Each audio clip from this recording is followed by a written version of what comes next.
Кипи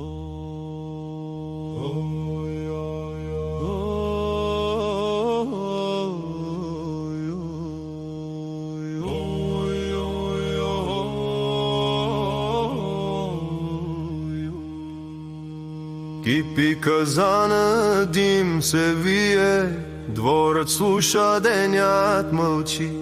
Огънят знае, що ще стане, щом плати време се срещнат с очи. Измиваме месо и дреболи, студена вода ги взема в съд. Началото винаги е просто, ала безред не хваща верният път. Варим ги бавно, пяната махаме, да падне лошото отгоре. Доброто чака търпение, да му даде глас и проговори. Казанът кипи, не бързай сега, бахура зре, както човекът през огън и време минава душа, за да остане цяла нещупена.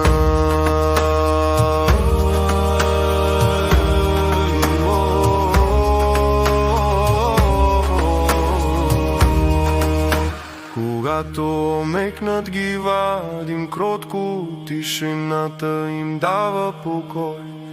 Всяко нещо си иска време, преди да стане част от нас.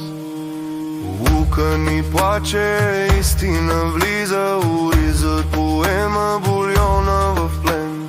Нищо не става така отведнъжка, всичко си иска време и ден. Сол, пипер, джоджен, памет от къщи, гласове от ръце преди нас.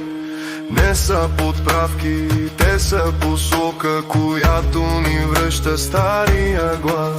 Казанът кипи, не бързай сега, бахура зре, както човекът през огън и време минава душа, за да остане цяла нещупена.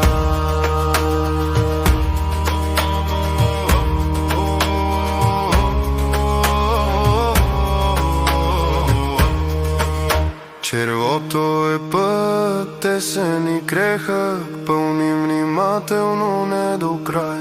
Препълненото бързо се къса, както живота без мярка. На тих огън пак го оставяме, сигла му даваме дъх. Нищо затворено не издържа, ако не пусне малко кръв. Казанът кипи, върти се животът, месото омеква, не тъй човек. От същия огън той често излиза под вертикален. Стомана и мен.